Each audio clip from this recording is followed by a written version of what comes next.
What is up, the Lions fans? It's your boy Motor City Don P. We are back once again. And whenever you see me on the TV on Monday, it's for LNU, right? So shout out LNU, shout out everybody in the LNU fam, and shout out all the people in the chat that are going to be here. There was a problem going live on X. Let's see if it goes there. Anyway, so we're live on YouTube. That's all that really matters. Okay, now we're live on X. There we go. All right, so shout out everybody in the LNU fam. Shout out everybody. Shout out Chicken Nugget King. I see you in the chat. But again, when you see me on your TV, you know that it means one thing is for certain and three things are for sure. Number one, the Motor City Cats are indeed back at it. Number two, we came to give you stats and not none of that static. And number three, we want to make sure you keep your Lions news pragmatic. And you may ask, how, Don, Monsieur Dumpy, how do we keep our Lions news pragmatic? Well, it's very simple because we've made it that way. All you got to do is smash that like button. All you got to do is subscribe. All you got to do is share. Let everybody know what's going on around here in this illustrious stream, in this illustrious Lions Lounge fan cave that I got going on behind me here. And that's it. That's it. Then you've kept your Lions news pragmatic. It's the real deal. It's not the clickbait. It's not nobody out here telling you that they're Lions whisperers and that someone changed the way they do press conferences because of you. No one is giving you that kind of drivel. Not around here. Not around the Motor City Cats for sure. As I said, anybody, Justin Spiro, holla at me. I'm ready. You know, if you want the expose, I got it for you. I got all the receipts. I got all the emails. I got all of the text conversations. Some of y'all know what I'm talking about. Some of y'all don't, but in due time, you get me in front of a microphone with a reporter asking me questions and it'll all come out. Full expose. I ain't holding nothing back. All right. So let's see what we got here.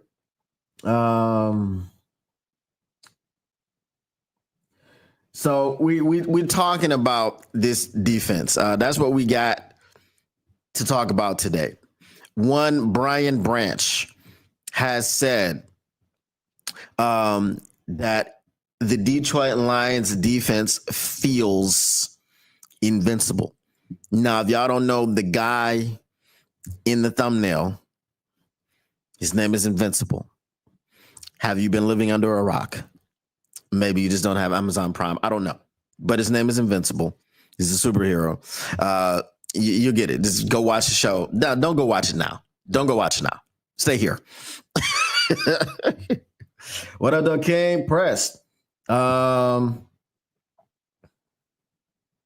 me see what she has to say.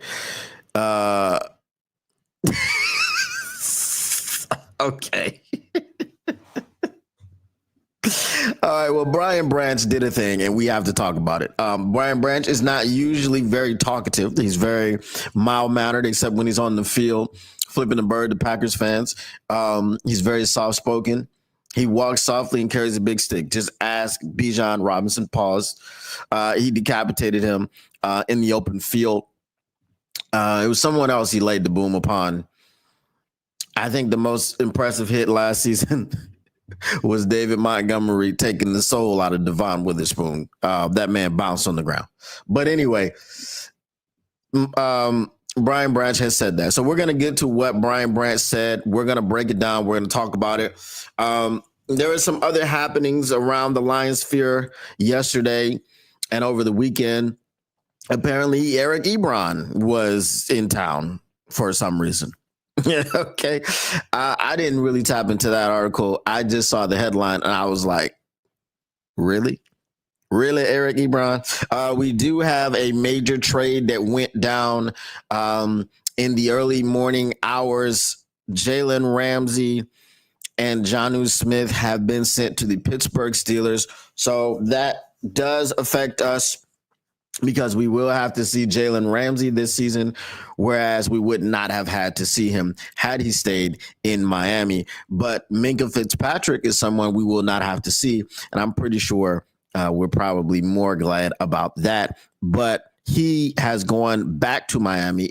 If you know this, he was originally drafted by the Miami Dolphins. Now he is back there. It is a reunion of sorts.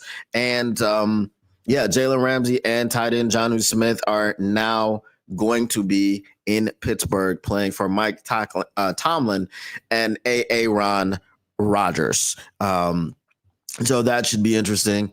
They're making an effort.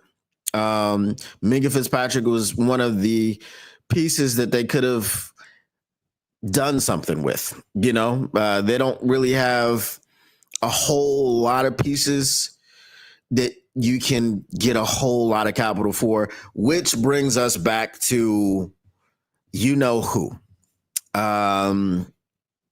TJ Watt apparently is back on the table, so we can talk about that. We can get into that. I know some people would not like me to talk about it because they're like, "Oh, you talk about the pass rush too much. You always talk about the pass rush. Why you ain't got nothing else to talk about but the pass rush?" Really, we don't. I'm gonna be quite honest with you. I'm not gonna sugarcoat it. I ain't gonna hold you. We don't have too much more to talk about but the pass rush. So before I get into all these things that we can talk about and that we will talk about today, I want to address a commenter. I don't remember this guy's name. Okay. He left a comment on one of my videos. I think it was my last show on Friday. And, we were talking about the Browns releasing Agbo. Was it Okoronkwo? I don't have his name in front of me. I'm good at pronouncing these names. Okay. Like Jeffrey Namumbo. Okay. If you know, use that hashtag.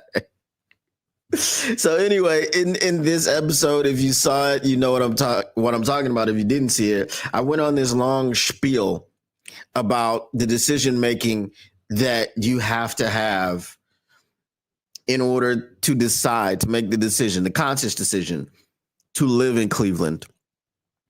And this guy comes in and he watched the show and he was like, "I tried to give you a chance, but your Cleveland hate is unhinged. Good luck with your local fans because you're never going to go." He said, "You're never going to go national with this tribalism." I guess he don't understand that it's Detroit versus everybody. And if you are an outside fan and if you want to be a subscriber of mine, I thank you. If you don't want to be a subscriber of mine, I will not beg you. I will not plead with you. If you are from Chicago and you are a Bears fan and you want to be a subscriber and then you want to come in my chat and you want to talk all types of nonsense and then get ignored and then unsubscribe, good riddance to bad rubbish. I'm not worried about it. I'm not crying over you. Okay, so it's Detroit versus everybody. For anybody that's watching this on replay who is not from Detroit, who is not about Detroit, who has issues with Detroit, who has problems with Detroit, it's Detroit versus everybody. We don't need you, right? Because getting love from Detroit is all I really care about. I don't care about you in Cleveland. I don't care about you in Philly. I don't care about you in other places because I am from Detroit and I am a Detroit sports fan. And I talk about Detroit sports, namely the Detroit Lions, but I don't talk about your team. I talk about your team in conjunction with what it has to do with the Detroit Lions. Only reason I was talking about Cleveland is because the Browns did a thing. They released somebody that could benefit the Detroit Lions. Only reason I'm talking about Cleveland is because we got to play Cleveland this year. Other than that, I ain't talking about Cleveland. You don't hear me talking about the Seattle Seahawks. Because do we have to play them this year? They're like one of those teams, right? Remember how Tom Brady and Peyton Manning always used to play each other, even though they weren't in the same division?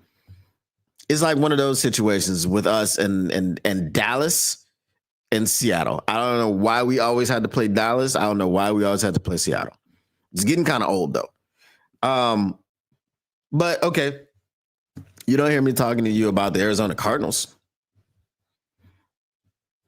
If the Arizona Cardinals did a thing today, they made a trade, they signed a player, that ain't got nothing to do with me. I don't know. You know, now if they made a trade, signed a player, and cut someone who, let's say, is on the defensive line, who comes off the edge, hey, I'm talking about it. So, Detroit versus everybody. I told the guys simply, I do not like Ohio. Goodbye. I don't like Ohio. Goodbye.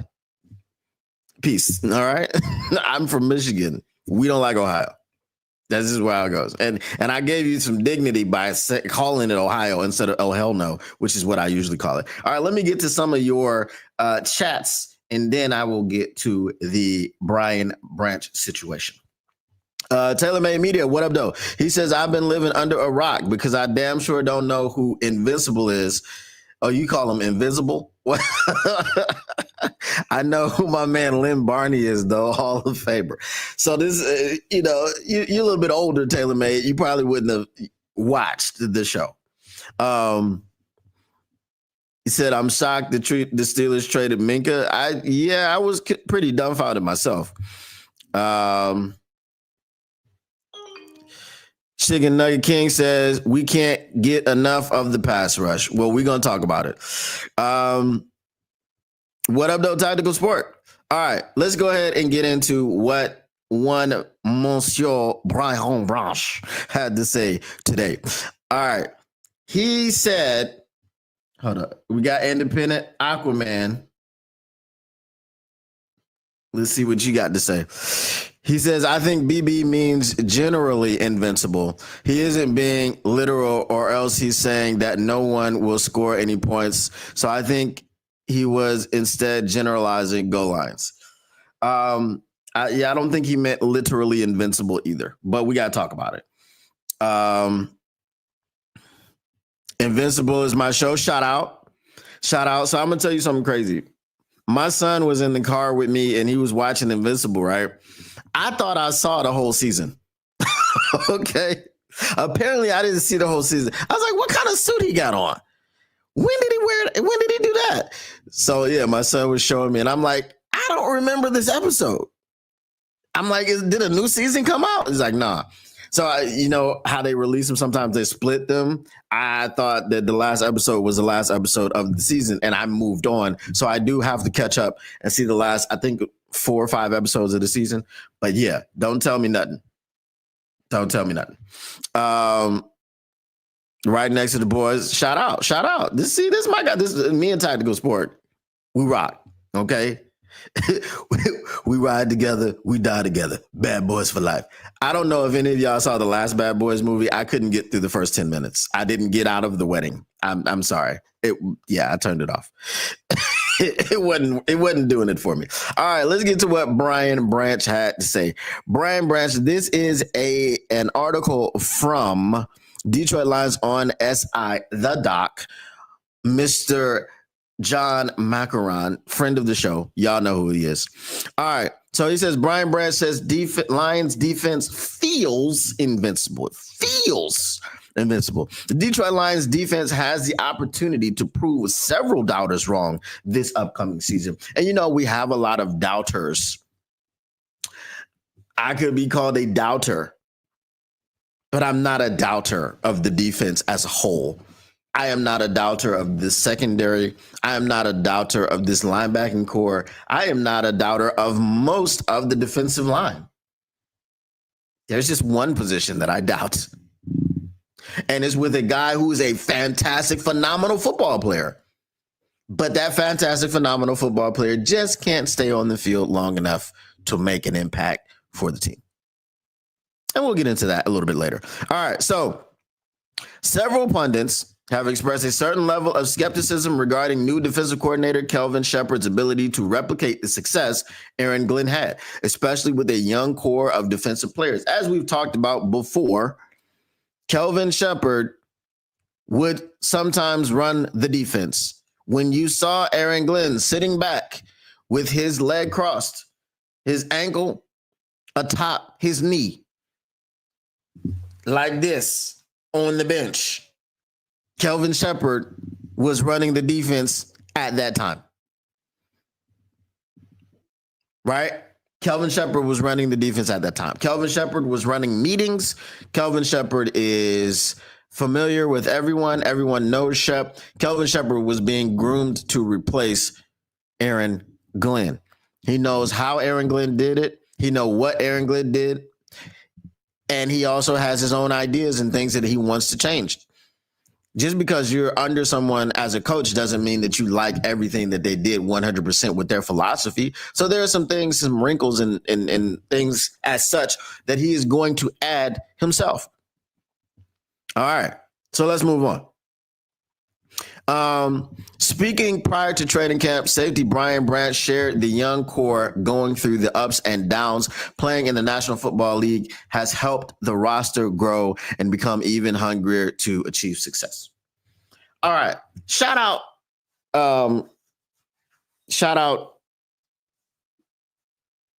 Kai. Okay. Kai was a passenger of mine. If you're watching Kai, shout out.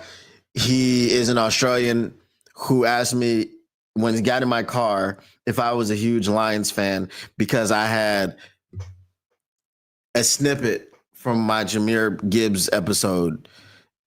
It wasn't playing, but it's just there. I use it as an alarm to remind me of something important every day, right? So it was there on my Android Auto screen. So we got into talking, right? Apparently he's an Eagles fan, but he's not an Eagles fan because they just won a Super Bowl. His brother apparently did like an exchange program in Philadelphia, so that's why he's won. And honestly, I don't begrudge any Australian person for being an Eagles fan because Jordan Mailata is from Australia and he played in the National Rugby League and now he's in the NFL. So if I was an Australian person and I was looking for a team to root for, the Philadelphia Eagles are one that you have a connection with. Okay.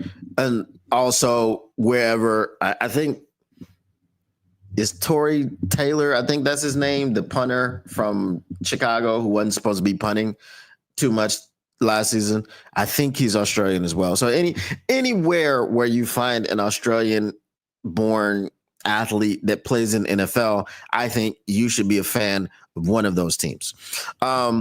But anyway, so we were talking about Mark Andrews. He felt that Mark Andrews was going to have a bad season this year. I felt that it was going to fuel him because of the career that he has had. I don't think he's going to get the yips. I don't think he's going to be afraid to catch a football. None of that stuff is going to fuel his fire. So how does that pertain to what we're saying? Well, just as what he said.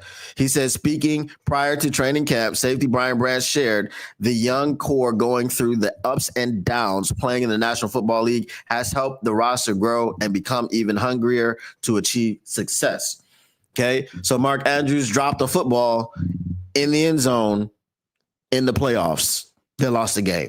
He's going to be hungry for success when he comes back this season. Lamar Jackson has already said they're coming back with vengeance on their mind. I assume he also meant Mark Andrews.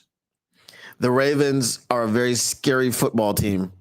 I don't like the fact that they're in the football league. I don't think they're fair, but we'll see what happens. You got to play the game, right? You got it on paper. You got to play the game, okay? My most feared opponent is the Baltimore Ravens. Okay, I'm not gonna lie to you. I'm scared poopless of the Baltimore Ravens. I'm not gonna lie to you. I'm not gonna hold you. All right. We have had our own difficulties. Obviously, we had those injuries last season. We've had people in and out. We've shifted some things. We drastically overhauled the entire secondary. Was it last year?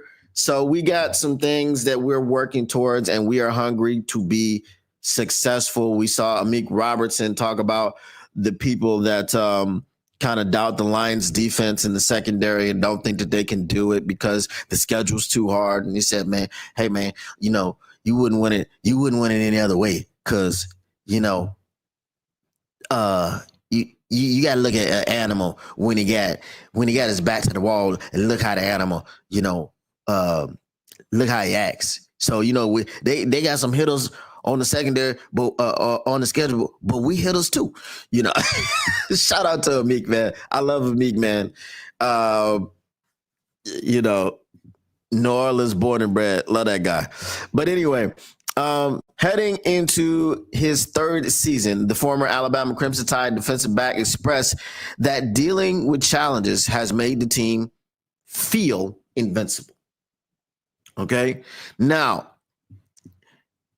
here's one thing that I will tell you for those of y'all that have never seen this show, Invincible.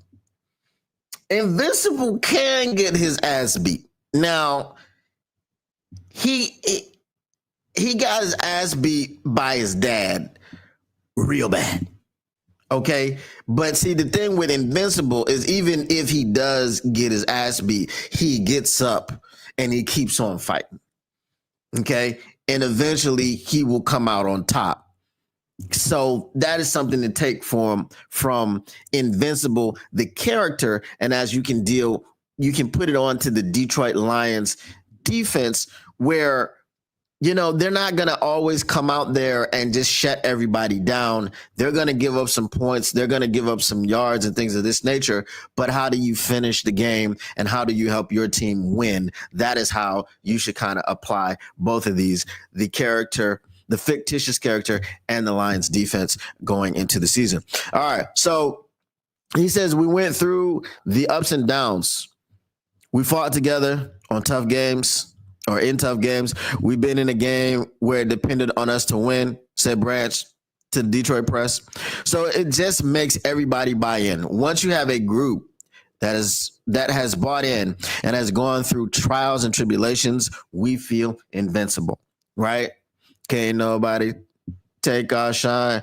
Can't nobody hold us down. Oh, no, we got to keep on moving. You already know what it is. Shout out. Use the hashtag if you know, you know. All right. So despite having a new leader running the defense, the team is still very confident Shepard can elevate the play of the defense this upcoming season. And we know what type of coach Shep is, and we know what kind of energy he has. We know we've seen it. Okay. We only saw it from Aaron Glenn during Hard Knocks with Deuce Staley. But we know, Aaron Glenn is a fierce competitor because he played cornerback in the league and he was only, 5'8", 5'9". So he's got to be that fierce competitor, just like a DJ Reed must be.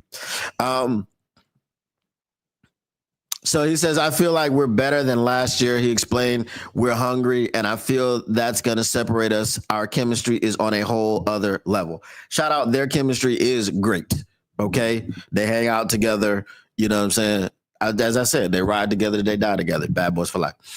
Safeties coach Jim O'Neill believes the 23-year-old brings an element of versatility against tight ends and receivers. For us, where we're different with what Brian gives us is the ability to play man coverage on tight ends and receivers, which is really, really rare, said O'Neill. But we're gonna ask our guys all through OTAs, training camp, and in the preseason games to play man-to-man coverage and slot receivers, and we're gonna see how they do. So if you thought that by Aaron Glenn leaving we weren't gonna be man heavy, you were wrong.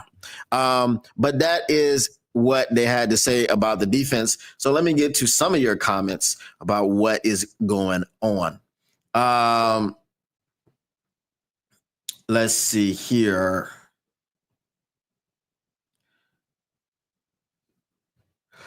Yeah, that last Bad Boys was pretty bad. Yeah, I couldn't do it.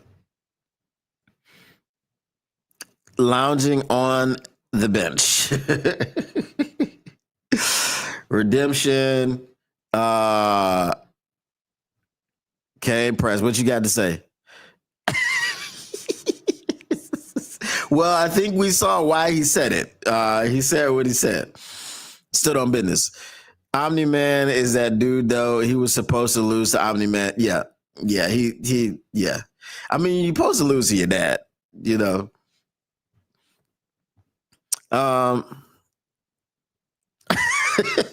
I answered your question by reading the article. Now you know why he said.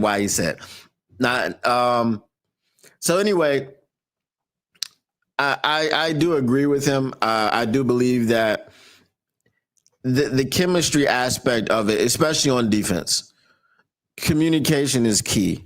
If you can't communicate with the other people on the defense, you have to go back to was it 2022 when they had to simplify everything because there wasn't that communication and there was no trust. There was no chemistry. Everyone was worried about doing other stuff, not worried about, hey, if I do my job, I know Derek Barnes has my back, or I know freaking the commish. I'm trying to pull from people who were here at that time. The commish has my back if I do my job, and Cam Sutton has my back if I do my job. You understand what I'm saying? So by the names that I'm saying, you understand why it was what it was. But once they, simplified things and everyone could worry about what they had to worry about, which was their own assignments, the team took off. And now we have the ability to worry about our own assignments because we know that if someone does their own job, Kirby Joseph is going to do his. Brian Branch is going to do his. Alex Anzalone is going to do his. Hopefully he continues to do his, right? Got to get that money. But Jack Campbell's going to do his. Aiden Hutchinson is going to do his.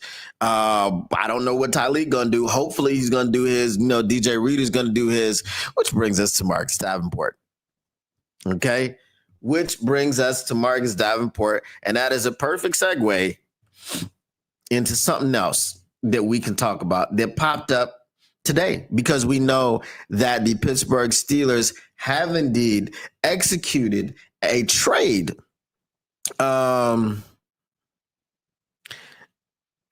Lions predicted to finally get the pass rush help they need, but not until next offseason. Okay. So they did execute a trade of someone who you thought probably wouldn't have been traded out of Pittsburgh.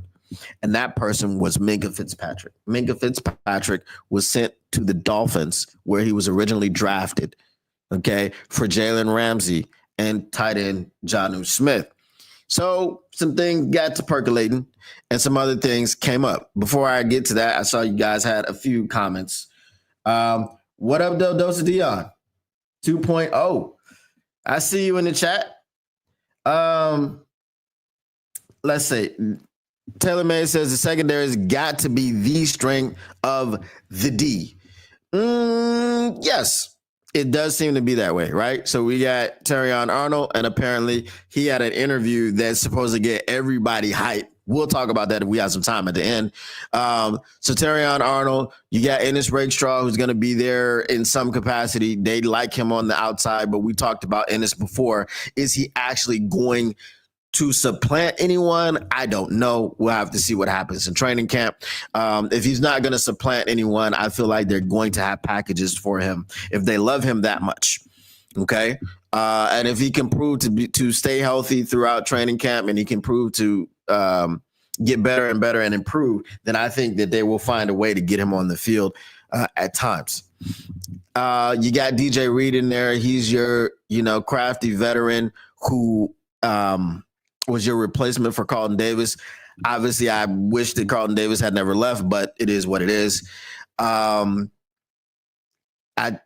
obviously you got Kirby and BB, who best tandem of safeties in the league. As far as ball hawking safeties, Kirby Joseph is number one until someone else proves otherwise. He's been on an Ed Reed type of tear as soon as he got in the league, and the guy was a wide receiver for 3 years in college. That's why he's a ball hawk, because he used to be a wide receiver. And Brian Branch, young, up and coming, he's right up there with Kyle Hamilton and things like that. So, but that team I was talking about, Malachi Starks is a rookie, and I generally reserve myself as far as rookies, but he was a top 15 pick? No. If the Ravens got him, he slid down. He was projected he was projected. But he's a first round pick. If he is what they say he is, if he is what they expect him to be, then him and Kyle Hamilton obviously is going to be pretty unfair, just like Kirby Joseph and Brian Branch is unfair to the rest of the league. So, yeah, but I think that the secondary right now is the strength of the defense. If Marcus Davenport could stay healthy, then the defensive line would be the strength because you got Marcus Davenport and Aiden Hutchinson. So, Cam Burnt Toast Sutton, exactly. Sutton Toast. What up, though, Dr. Detroit? Let's see. The NFL is a passing league, damn near 7-on-7. Sometimes the Lions not getting to the passer made it look like it was 7-on-7. But the reason that we're talking about this, and I didn't come on here today thinking I was going to talk about the pass rush, but whether Brad Holmes likes it or not, whether Dan Campbell likes it or not, until Marcus Davenport can prove to be a healthy person. Well, I can't say healthy person, a healthy player, because I'm sure he's a healthy person. Okay. Until he can prove that he can remain healthy for the vast majority of a season. Marcus Davenport's most healthy season came when he played 15 games. Until he can return to something like that, where he can help out your team for the vast majority of the season, and that you hope that missing games is just a smattering, right? So it's like, okay, he played the first 7 weeks of the season and he missed week 8. And then he played the rest of the season and he misses the last game of the season, which hopefully in our case doesn't matter. And then he's ready for the playoffs. You understand what I'm saying? It can't be, I played 10 games, the first 10 games of the season, and I can't suit up again for the rest of the season. That's not going to impress us. We would not be upset if that first scenario happened. You play the first 7 weeks, then week 8, you have to sit out because, you were injured. It's just some little, knick-knack, paddywhack type of deal. Not anything major, right? Missed a game. And then he comes back and he plays and he misses the last game of the season. And that's not an important game anyway, because we already got the playoffs locked up. We already won the division and the playoffs are locked up, right? If that is the scenario, and then he comes back and plays in the playoffs and he plays well and effectively and he helps his team to get to the Super Bowl, okay? Because at this point, if you get to the Super Bowl, I want you to win it. But if you get to the Super Bowl and you don't win it, shout out Doc, who believes that that's the next evolution, or that's the next step in the evolution of the Detroit Lions. You have to get to the Super Bowl and lose. I don't want to put that out there. Okay. Look, you get to the Super Bowl, I'm expecting a victory. Even if you're playing the damn Baltimore Ravens, which is going to suck. But depending on how we did against them earlier on in the season, maybe you have more confidence. So until he can show you that, until he can author that scenario, Dan and Brad, Derek, Avery, many others, and John, the Doc, and Dave Burkett, and all these other people who are talking about the pass rush will continue to talk about the pass rush. Okay? My hope is if you don't re-sign Zadarius Smith, because we're about to talk about the TJ Watt situation, which I don't think is realistic, but we'll talk about it. If you don't re-sign Zadarius Smith, all you can do is hope that Marcus Davenport stays healthy. Because if it's another Emmanuel Mosley situation and Zadarius Smith messes around and signs with somebody else,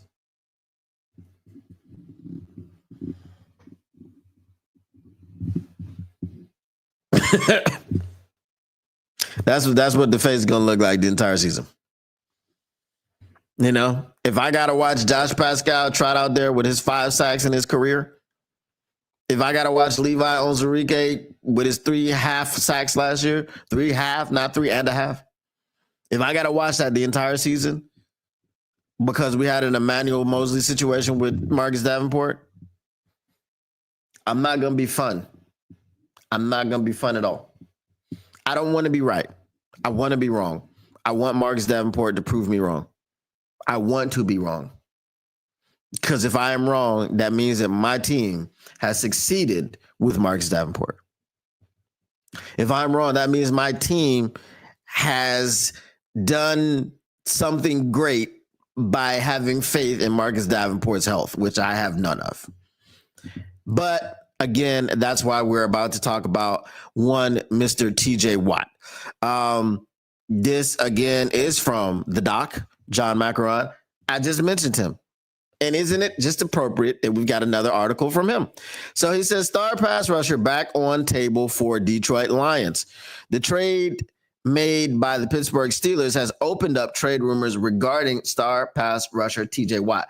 Again, these are rumors. Trade rumors. Nothing is set in stone. I am not telling anyone that TJ Watt is coming to Detroit. I am not telling you that you can expect this to happen. I'm not telling you it is a done deal.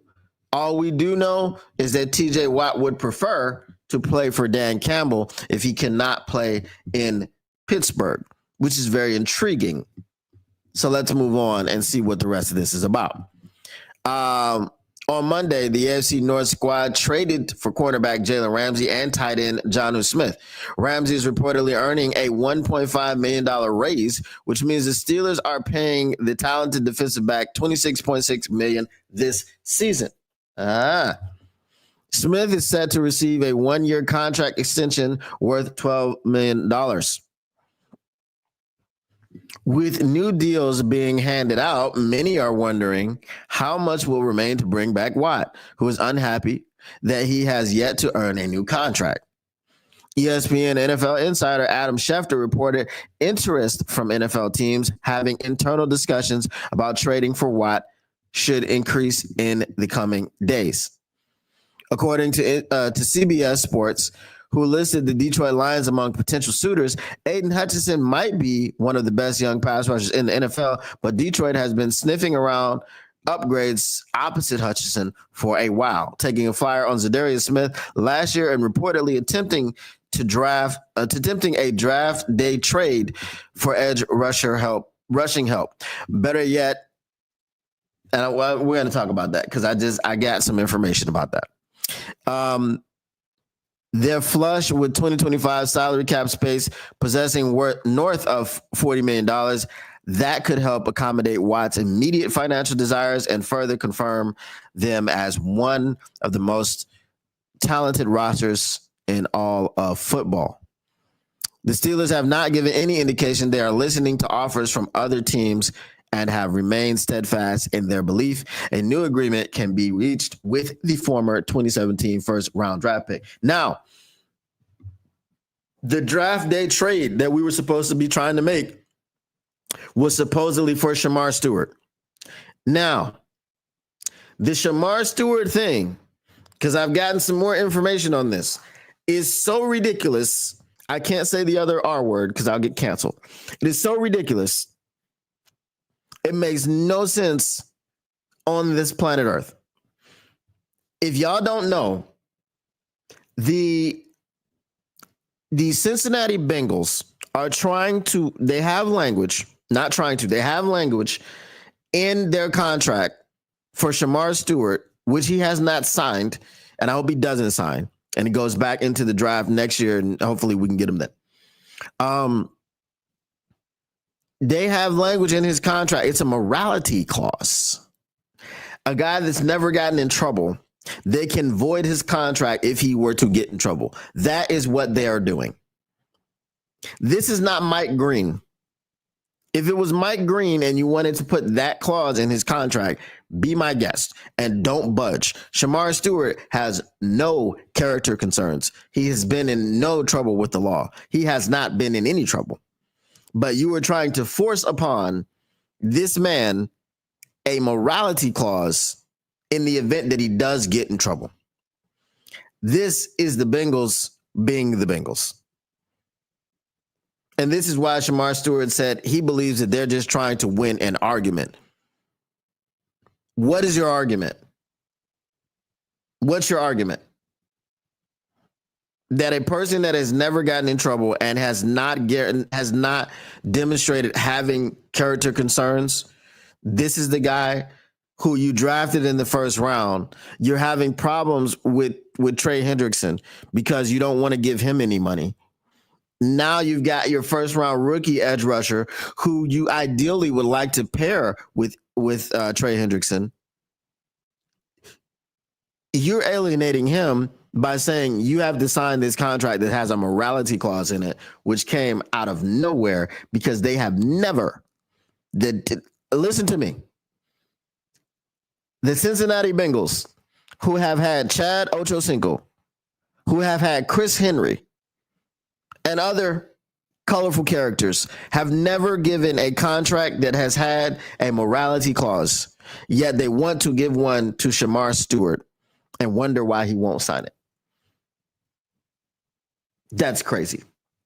So, yeah, back to the TJ Watt thing. Again, we do have $40 million in cap space, or north of $40 million in cap space. However, we not even trying to sign Zadarius Smith for much less than what TJ Watt would command. So I don't see it happening. It would be great if it did happen. I know the pockets just need to be fat up top where Sheila Hamp is, and it could happen. But don't hold your breath. That's my take on that. What up, though, Hassani Mahdi? Welcome, welcome, welcome, welcome. It is good to see you, my friend.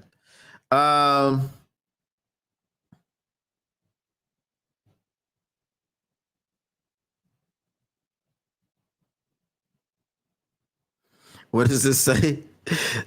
The NFL only became a passing league after the CFL added teams in the USA. All right. Okay, if Marcus Davenport is starting, then why does everybody keep talking about Zadarius Smith? Because if Marcus Davenport is starting, the insurance policy that you want is for him to rotate with Zadarius Smith, because if he rotates with Zadarius Smith, the prevailing thought is that you can keep him you can keep him not happy, but you can keep him healthy.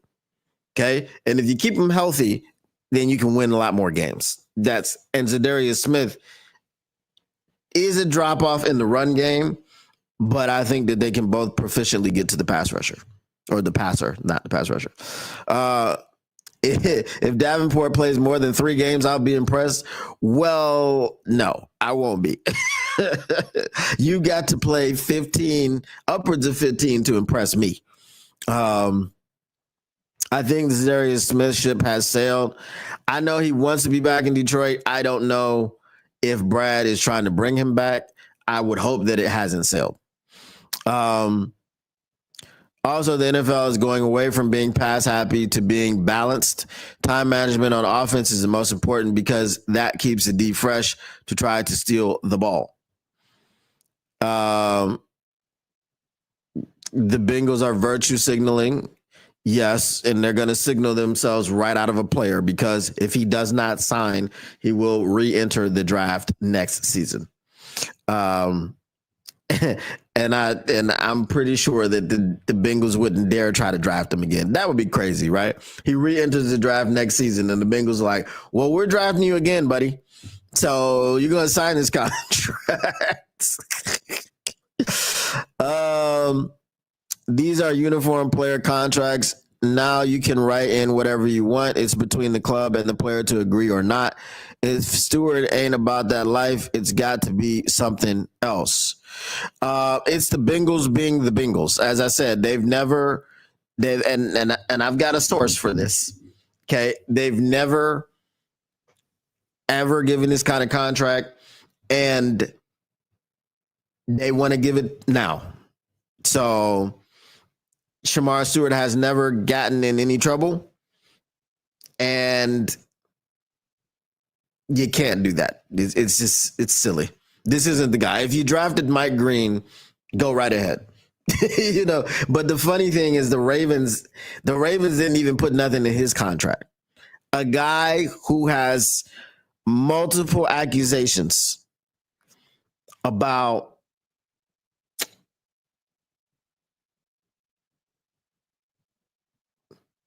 it's Deshaun type of accusations, but it's a little bit more involved than just a massage. I don't think a massage was part of the allegations, but you do remember that some of the allegations with Deshaun were about forcing himself on some of these masseuses. So Mike Green's allegations are about the forcing of himself on multiple women.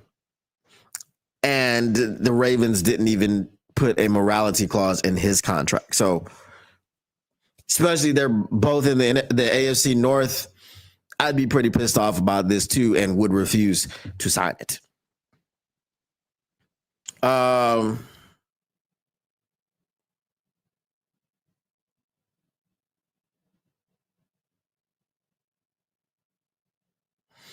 Yeah, so again, like I said, it's silly, it's ridiculous. Like I said, the pass rush, man, is something we're going to continue to talk about. It just keeps popping up. But we will go ahead and get to this Terion Arnold interview that is supposed to get everybody hype. Drop down and find this. Drop down, get your on, girl. Drop down. If anybody cares, Sheila Fordham and Jared Goff are supposedly bringing the WNBA back to Detroit in 2029. I said, if anybody cares. Can't impress you there. Listen. I'm not gonna say nothing about the WNBA. I'm just not gonna do it. To each their own. I don't even watch the regular NBA too much, to be quite honest with you. So I'm not the person, like, if you want to have the argument about the WNBA and the NBA, I'm really not the person to have that argument with, because I don't even watch the regular NBA too much anymore. I didn't watch any of the finals at all. Once I saw it was Indiana and OKC, I was like, nah, not watching. Don't care about this. All right. So this one is from Sideline Report from Candace Pedraza. She says Terion Arnold will get all Lions fans pumped for the season with latest interview. So Detroit Lions rookie Terion Arnold is set to become an unbelievably important piece to the team's defense this season. The second-year cornerback finished up his rookie season dealing with heartbreak. The Lions, of course, were eliminated by the Washington Commanders after finally succumbing to several injuries on defense. On defense, this season, the secondary is looking far more fierce than it finished out as. Arnold, DJ Reed, Brian Branch, and Kirby Joseph are formidable on paper and are set to be back healthy as a force defensively in the NFC North. Arnold, while young, is considered a significant part of that blueprint. I don't know how it looks significantly more fierce when, if you would have just put Carlton Davis in there instead of DJ Reed, I think it would have looked equally as fierce.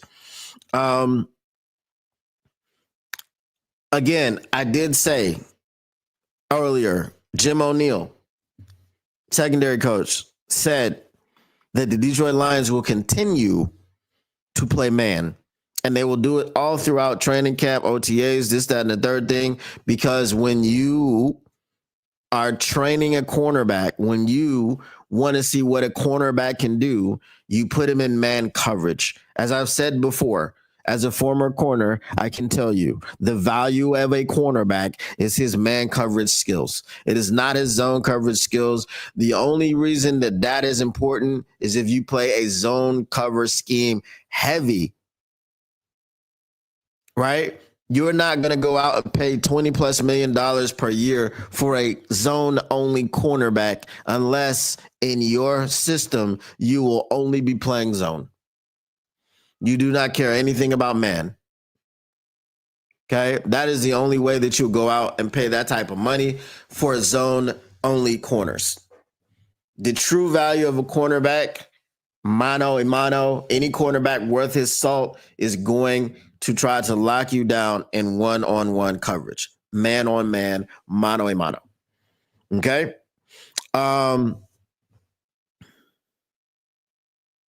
Let's see.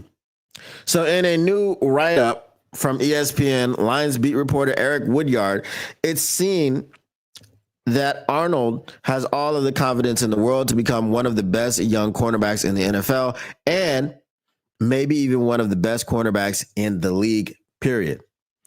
It was nothing but experience. Like I always said, a lot of teams sit back there and play zone, but I had to go out there and challenge wide receiver once, and I'm young.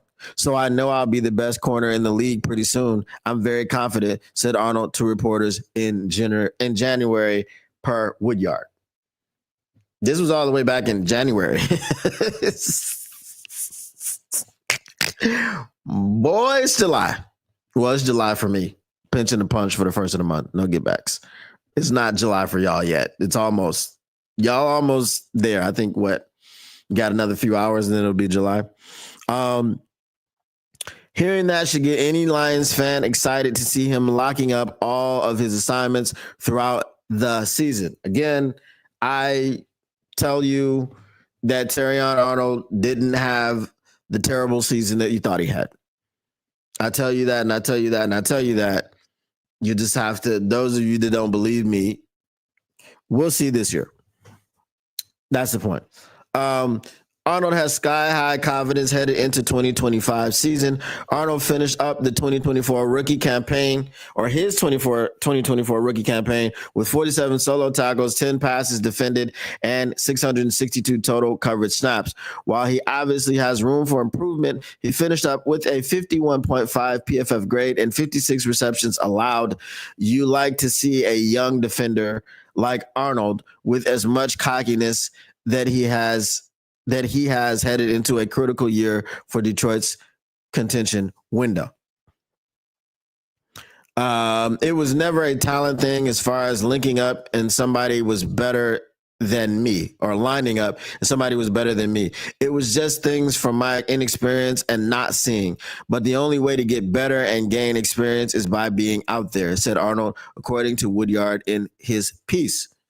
The Lions showed major confidence in Arnold from day one, trading up for him in 2024 to snag him in the first round. He has a great support system around him in Reed, Branch, and Joseph. Okay, I looked at Reed and I was like, Ed Reed? That's not Kirby, right? But it was DJ Reed. And that's going to open the door for him to improve over time and without pressure to become the next Deion Sanders overnight. Now, see, this is where we get crazy when writers start invoking the name of Sanders. If you invoke the name of any Sanders, it better be Barry Jr. or Shador. Stop talking about these people and Sanders, right? Because Deion and Barry, no, sir. Not as a second-year player. Okay? You may be special. They may think that Travis Hunter is the next Deion Sanders. But is he as good as Deion was? I guess the jury's still out. but I don't want to put that pressure on a rookie's head. What up, though? Speakeasy Sports. I'm late. I got to you 5 minutes late, but it's all good.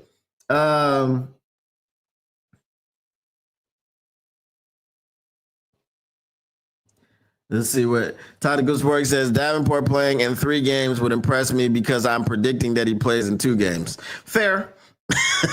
Fair. Jared Goff put money into the WNBA. Wow. Yeah. Apparently there's a team. I don't know what it's going to be called. Someone on Woodward Sports will probably have to tell me what it's going to be called because I am not going to click on an article and read it. I just saw the headline that says him and Sheila Ford Hamp are bringing the league back to Detroit in 2029. Maybe it's just the draft. I don't know. Maybe they're going to have the WNBA draft in Detroit. Who knows? I don't, but let's see. Independent Aquaman says zone coverage is only good if it's a safety. Yeah, a corner should be in man coverage, mano a mano, locking folks down, taking their soul and their manhood. Arnold is great at being a CB only if he is allowed handsiness near scrimmage lines because his speed isn't fast enough to keep pace with receivers. So you're allowed to be handsy at the line of scrimmage, and that's where you disrupt. That's where you finish a play. If you're a good enough corner, okay, and I'm not trying to toot my horn here. I'm not trying to call myself a Lions whisperer. I'm not going to tell you that the Detroit Lions changed the way that they did their press conferences because of me. I'm not going to tell you I had sources within the building that told me that Brad Holmes and Dan Campbell and all the players were watching my podcast, and I just needed to continue to be confident or positive. I'm not going to tell you any of those things because they're lies. And I don't lie, okay? So I'm not going to tell you those things because they are lies. They are blatant lies from someone who's trying to prop himself up as something more than he is. You will know. You will know in due time. Don't worry. I keep making these references. In due time, you will know. The expose is coming. It's got to. It's got to because it's ridiculous. It's ridiculous, and it's got to come. But I was what you would consider in high school a shutdown corner. I was very fast, but a lot of the routes were dead at the line. Because if you can't get off of a press from a corner, you might as well not run your route. Okay? So if Terion Arnold can get to that point where he's able to press a man at the line of scrimmage, is why they call it press man. If he's able to press a man at the line of scrimmage and not allow him to get into his route, that is going to effectively shut down one side of the field. Because if I'm out here man on man against this X wide receiver or this Z wide receiver or whatever have you, okay, and I shut him down, that's it. The ball's not coming his direction because he can't even get off the line, right? So it's a good thing for Terion to be able to do that. And, you know, angles, closing speed, coverage was sticky. Regardless of what his speed says, whether he ran a 4.6 40 or 4.55, whatever the case may be, coverage was sticky. Okay? He was not Jeffrey Namumbo. Oh, hell no, Kuda. He was not getting burnt. He wasn't burnt toast. It wasn't barbecue chicken alert when you looked out there and you saw Terion Arnold locked up on Justin Jefferson. It wasn't barbecue chicken alert. Okay, when you looked out and you saw him locked up on Christian Watson, you looked out and you saw him locked up on, I don't think Keon Coleman played against us, okay, for the Bills. When you looked out there and you saw him locked up against the number one wide receiver, you didn't say barbecue chicken alert. Just run a fade.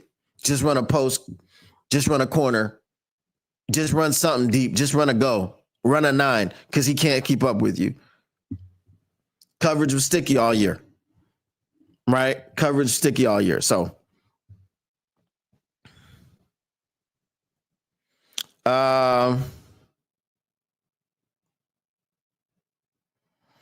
Detroit fan man, what up though? He says, can we just bench Davenport until maybe week 15 or 16? Just a little warm up before the playoffs. You get Zadarius Smith and it's a deal. Okay. You bring back Big Z and it is a deal. Okay. They confuse potential with results. If we're talking about Terion Arnold, he did get better throughout the season. Haven't seen Travis Hunter play either side of the ball. Yes, you haven't seen him play in the NFL. Right. So that's what I'm saying. They think he could be the next Dion, but you do have to see him play. And it doesn't matter where you were picked. Even if you were the number 1 overall pick, they got to see you play. Right? There are people that were picked number 1 overall, Jamarcus Russell, who, when they saw you play, they were like, nah, you can't do this here at this level. Thank you for playing, though. The participation trophy is at the door. You can collect it on the way out. So, my brave AI just answered, yes, Jared Goff has invested in the WNBA as a minority owner of the new Detroit WNBA team set to begin play in 2029. The team is part of the WNBA's yada, yada, yada. Okay. 2029, gonna be very interesting.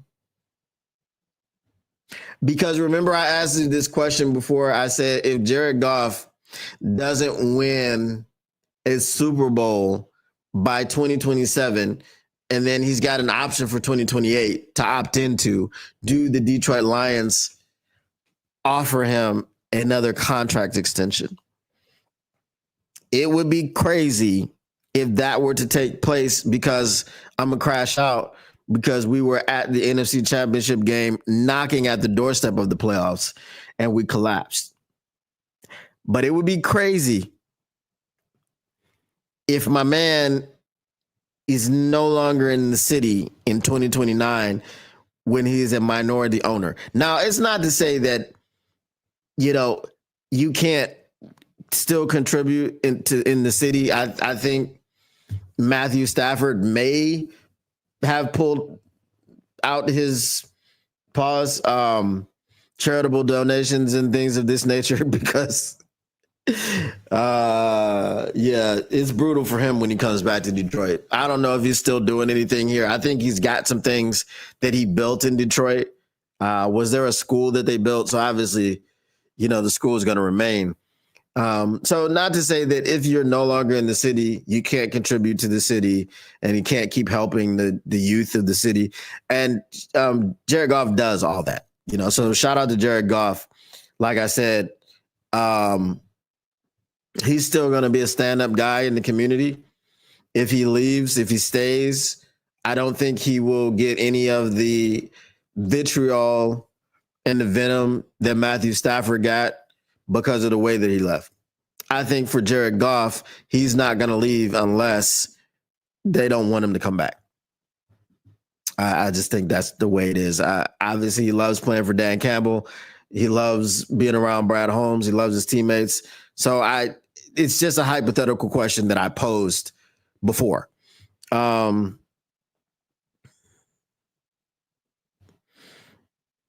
Expansion plan and Goff is part of the new ownership group led by the Detroit Pistons owner Tom Gores, along with other notable figures such as former NBA players Grant Hill and Chris Webber. This is a lot. Detroit Lions owner Sheila Hamp, rapper Eminem, and General Motors CEO Mary Barra. That's a lot of people, bro. Is each one of them putting in $5?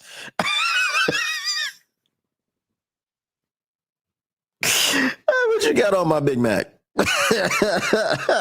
That is me shooting at the WNBA, telling you that you probably only need $35.75 to purchase a WNBA team. I'm being facetious. I don't think that you really need that, but it is what it is. All right. Handsiness isn't disallowed by the NFL within certain parameters. Problem is when it goes beyond those parameters. But you have to look at, because I'm gathering that you're not a Terion fan, but you have to look at what was his handsiness in the last half of the season. So in the first half of the season, this is when he got in the first, I think it was the first 4 weeks of the season where he got the majority of his pass interference penalties. And I think in the second half of the season, he only got 1. Right? I think he had 8 in total. So, you know, the improvement's there. You just got to want to see it.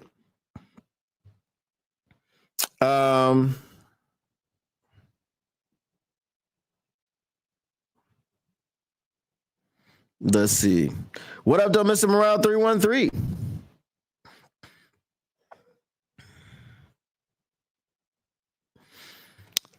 He said, "Where is this Justin Spiro hotline?" I don't know. Somebody needs to find it. So he's on Twitter, right? I don't want to be like tweeting him like, "Hey, I got a story for you." So if y'all want to tweet him for me and be like, "Yeah, he's got a story to tell," you might want to hit him up.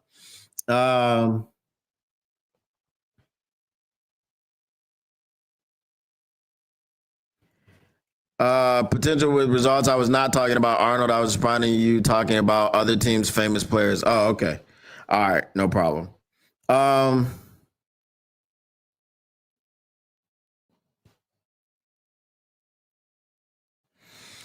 Jared Goss asks, is in Detroit for the long haul now?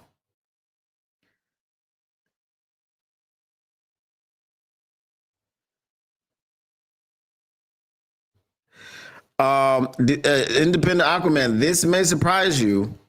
I don't disagree with you.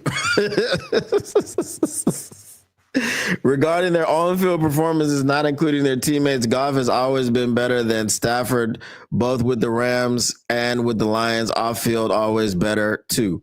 I don't disagree with you. I am not a fan of Matthew Stafford. So,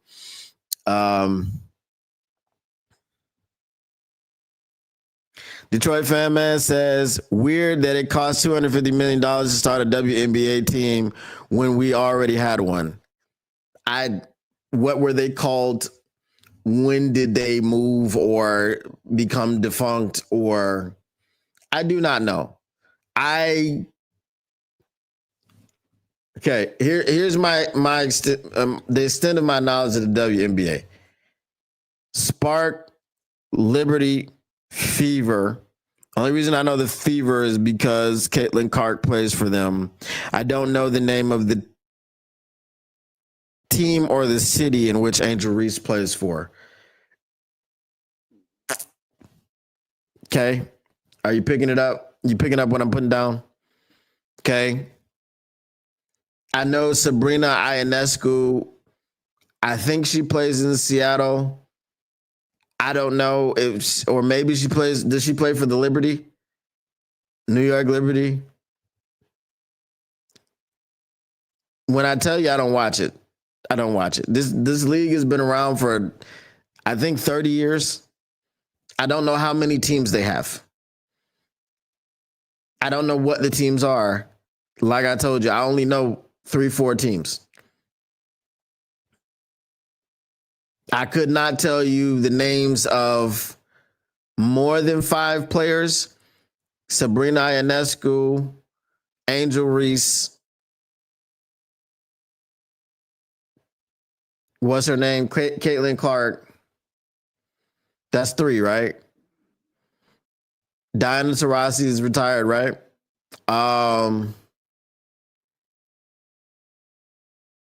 There was that Plum chick that Darren Waller was cheating on. Is it Kelsey Plum? Katie Plum? I don't know. One of them. That's it. I got 4. And one is 3.5 because I don't know if it's Kelsey or Katie or Karen. I don't know. Okay. I'm trying to tell you. The WNBA sucks as long as they do not switch to playing at least similar to Caitlin Clark. I don't care about skin colors or sexuality. I do care about sex. Don't have men playing with women. Yeah, that shouldn't happen.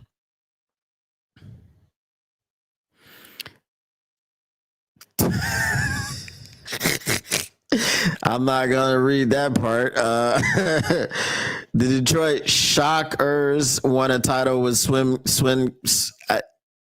Cash. I didn't even know they won a title, bro. So if they won a title, why'd they leave?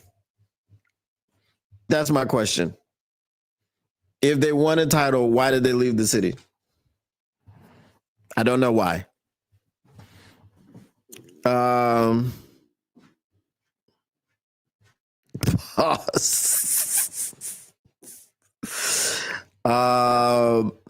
There you go. Okay, Swing Cash. Does she still play? I mean, I've heard the name, right?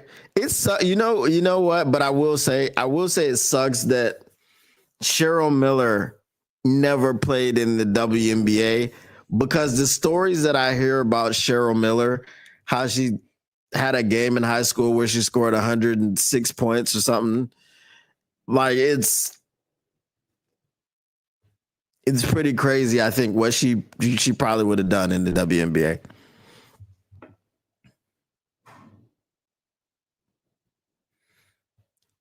Bill Laimbeer was the coach. I remember him being the coach or something. So was it well, I can understand why they left, because they didn't have any support. That's, I feel like, the entire league, but it is what it is.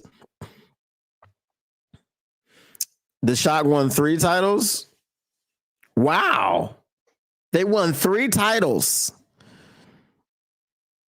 And in Detroit, no one supported them. They won 3 titles. But I mean, you don't want to be, look, so it's a touchy situation, right? You don't want to be sitting up here like, yo, the Pistons are trash, but Detroit Shock, baby. And I don't know when they were here and when they left. But if it was between 2005 and now, I don't think that they were going to get the support. They won their 3 championships. No one was going to care, because, as I said, between 2005 and last year, or I should say between 2005 and the beginning of this season, there was nothing to really cheer about in Detroit as far as basketball. So, are they the Tulsa Shock, or are they like completely rebranded Tulsa Titty Twisters?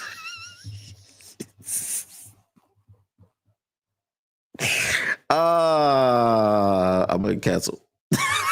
I'm gonna get canceled. Yeah.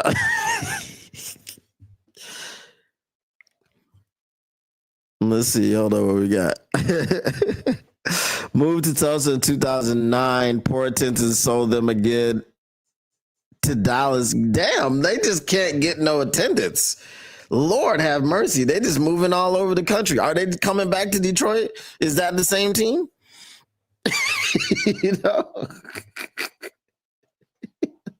Triple T's, baby. Oh man. Now the Dallas Wings. So they believe that they shocked the world, and now they believe they can fly. That's crazy. That's crazy. So when did they win their championships? Because if they moved in 2009, I mean, they had to. I don't know where they were. Did they coincide with the Go to Work Pistons? Did they? And then especially, and that's even worse, if they were there while the Pistons were going to work, wasn't nobody talking about them. I can understand it completely. This is not a situation where you are meant to flourish.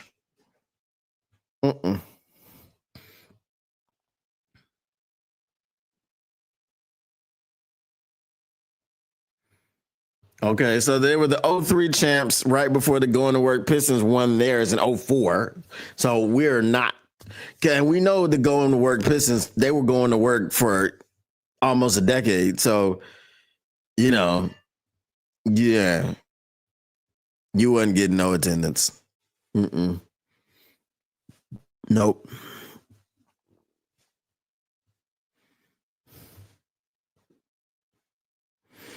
Um, Wings just traded away under producer Nalisa Smith, who kept sabotaging Clark's Fever when she was with the Fever last year. She was like sabotaging her own team. What kind of league is this? And then they wonder why no one wants to watch. Why would you be sabotaging your own team? And now it could be said, watch, are y'all ready? Are y'all ready? Because I'm going to do it, and you're going to be marveling at how I do this. It could be said that one, Jeffrey Namumbo Ohelno Kuda was sabotaging the Detroit Lions with his burnt toast proficiencies. Okay. But it's not normal. It's not a normal occurrence for people to do this.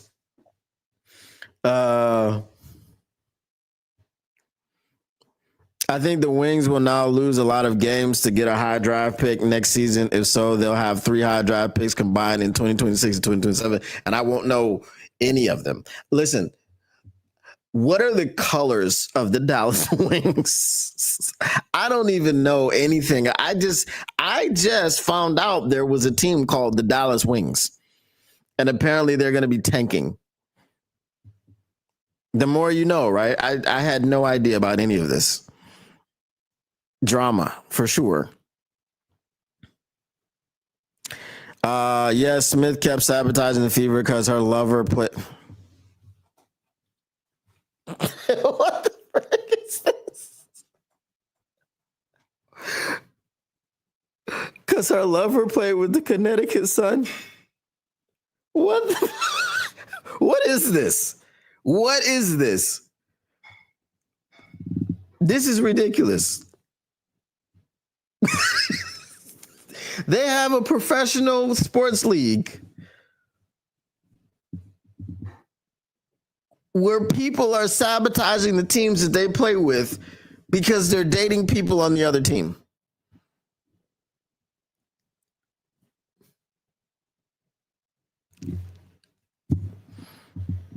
I'm shocked. I'm shocked that this league doesn't have more support. It is a soap opera. It should be on daytime television as the WNBA turns. General triage in the WNBA. Like, what the? No, the burnt toast name is reserved for Cam Sutton. Every time you turned around, he was laying on the ground. Okay, barbecue chicken. And his barbecue chicken tendencies. Jeffrey Namumbo Ohelno Kuda and his tendency to become barbecue chicken. Barbecue chicken is his alter ego.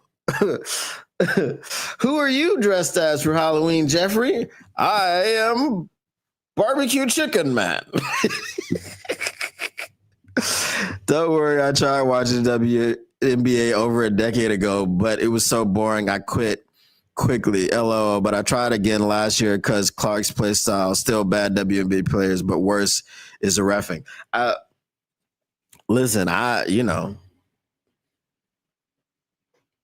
there's comments I can make that I'm not going to make because I'm just not going to make those. But I'm just saying, if you get me, you get me. If you know, you know. There's some other things to watch, I guess. You're not exaggerating. That's freaking crazy. That is crazy. General triage, yes. All right, y'all. I'm gonna go ahead and get out of here. Listen, if anybody is into fantasy football, okay, if anybody is into fantasy football, stay tuned. Keep it locked. Subscribe to my channel because I am developing a platform. Oh, and it's gonna be crazy. I'm telling you right now. I've sent a prototype to Easy and Spinmo Racks, and someone else I know to try to get some feedback. It's gonna be some stuff that you've never seen before. So make sure you stay tuned. Um, I'm gonna start advertising it, hopefully in training camp. Um, I'm probably gonna have a free model and just have ads or something like this. But yeah, it's gonna be crazy. I'm telling you. I'm telling you. So make sure you keep it locked, keep it tapped in, and I will be giving you updates about how it's going. I will probably show you some of the features and things of that nature once I get some more things ironed out. But yes, please keep it locked. I almost forgot to tell you about it. It is a big project, and I do hope to have it ready by the preseason for sure. I don't know if people do fantasy football in the preseason. I don't know why you would, but hey, it's going to be available. It's going to be out there, hopefully in time for the season, so everyone can tap in and start using the platform. But it's called Apex Game Day. So I am taking it to the Apex, and yeah, it's gonna be fire. So appreciate you guys.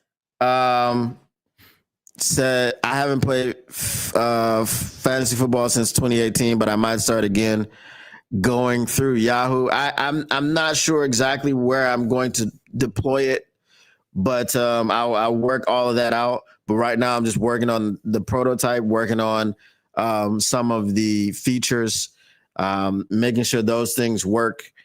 Sometimes when you deploy, I just created an app.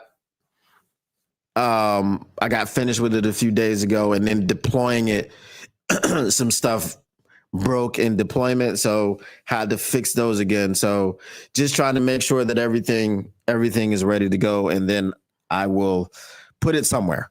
But whatever is the best place where the most people are going to see it. I'm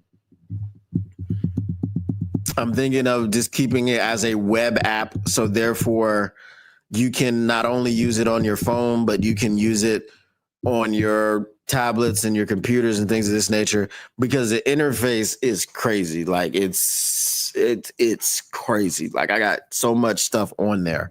I got in-game highlights that I'm going to try to pull in automatically, populate the app. It's crazy.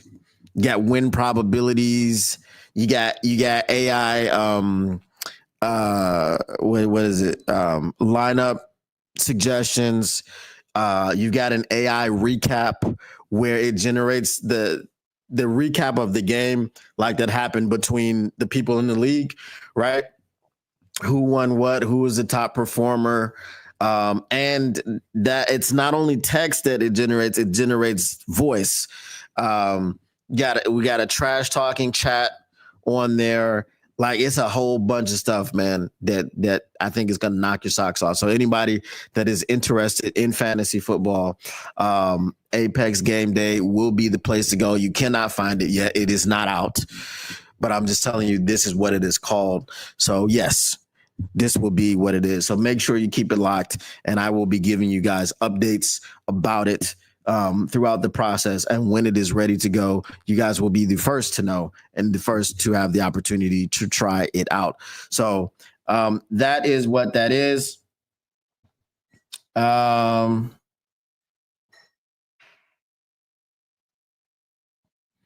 Please invite David from Motor City Mania to join your fantasy football league. I'll invite everybody, even the mayor.